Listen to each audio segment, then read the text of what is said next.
Hi guys, welcome to my YouTube channel. So for today's video, I'll be showing you the tools that I bought and made to start my polymer clay hobby. So first off is the clay itself. So what I bought is a 3 primary color and the 2 shades. So it's yellow, red, blue, black, and white. So from this, it is more complex. You can play around, you can create different colors and shades that you actually needed for your project. So this is actually my initial plan. But when I made my first purchase of clay, these colors are not available. So I ended up buying what is available in the store to first play around with the clay and get familiarized with it, which is this guys. So the colors are good, the texture are good, and it's slightly cheaper than this 5 here. But again, with the primary color and the 2 shades, it gave you more control. So let's move to the primary tools materials that is used to give shape to this guys.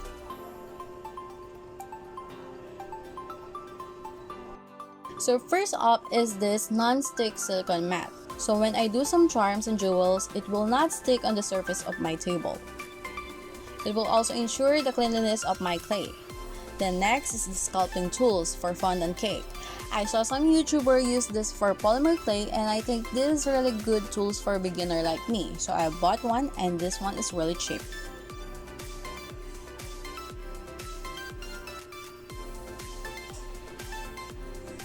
Next is the polish. I bought 2 of this.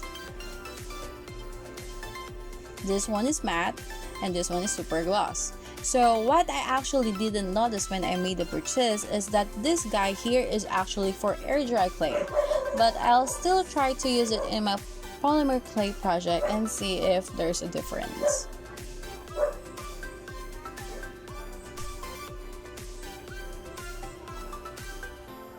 Next is the rolling pin. So a lot of YouTubers mentioned that this is one of the necessary tools when starting a polymer clay. So gladly I found one, and this is really cute acrylic rolling pin which is really cheap.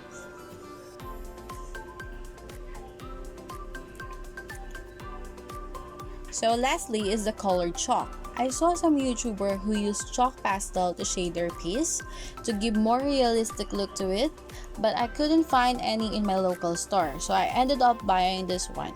I really hope this worked because when I checked, the pigment is it's really pigmented and the texture is almost similar to the chalk pastel. I even saw other vloggers who used makeup and shimmer in their pieces.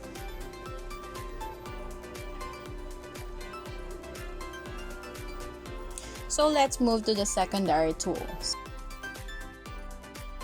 The reason I says it is a secondary tools and materials because you can either choose to buy it or not. There are a lot of options. For example, for silicone mold, instead of buying one, you can create a clay cutter using an old can, which I'll show you later. So let's go first to the molds. So originally, what I only intended to buy is this letter mold because I planned to create customized keychain, but I ended up buying a lot when I saw these different molds. So for example, these 2 molds, it allows you to create different sizes of roses and then different sizes and shape of different flowers, which I found really cute. It's really soft and squishy, so I really like touching it. So I also bought a butterfly mold. I'll be using this to create an earrings. So it has different sizes also. This one is actually mold for charms relating to babies, but the reason I bought this is the heart-shaped safety pin. I already had an idea what kind of earrings I can make from this, so I'm really excited.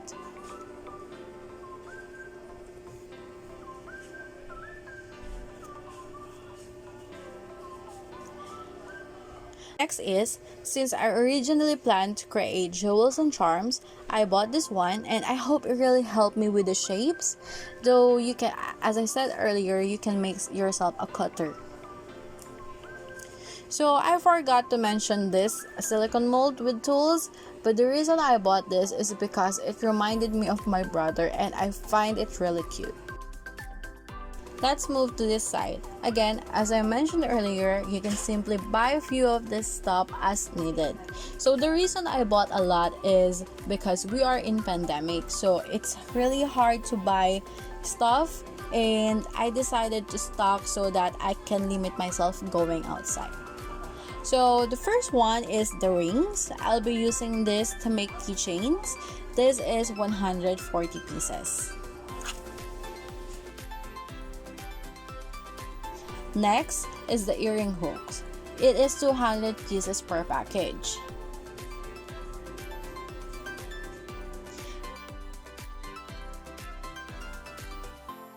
This pair here is a stud earrings and a stopper, which is 100 pieces each. Then this one is a knife and screw, which is 200 pieces. I'll be using this for charms and earrings and keychains.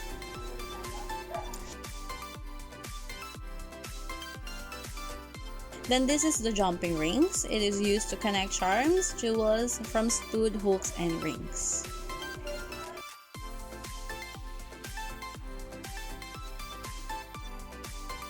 Lastly is the double cylinder connecting rod. This is 100 pieces.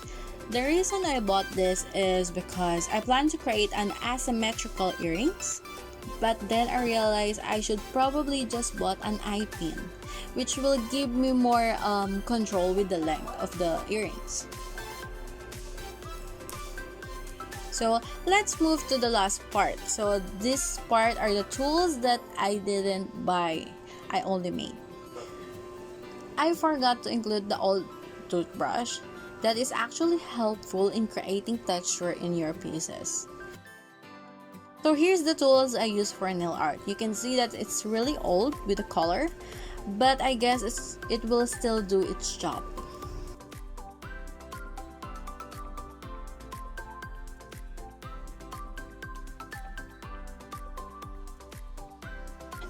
Next is my old makeup brushes. So this will be helpful in putting polish in my pieces and shading it with a chalk.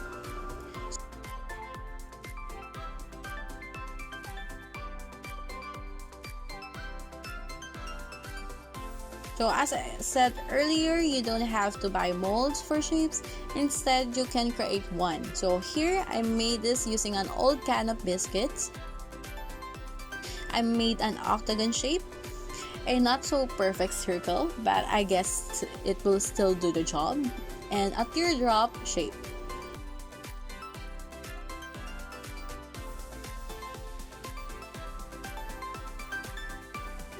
One thing I forgot to buy is the rectangular cutter, so instead I made one using an excess can of biscuit I used for shape cutter.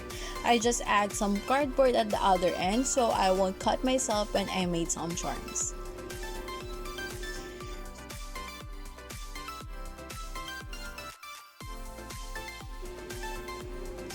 So this package here is actually used for nail art. I'm not sure if I can make use of it, but I'll just keep it instead. This one is also made in polymer, so I'll probably be able to use this as a decoration.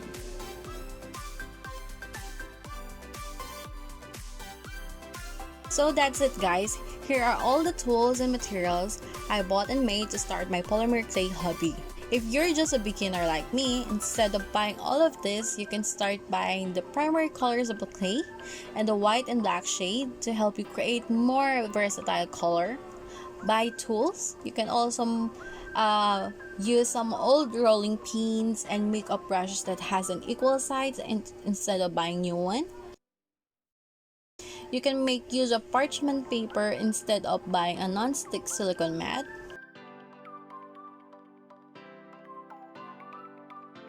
You can buy a few molds or simply create a cutter instead.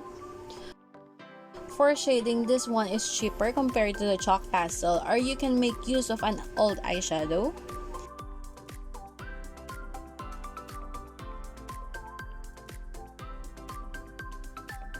You can also buy few of this as needed, and that would be much more budget friendly instead of buying those bundled stuff in the store.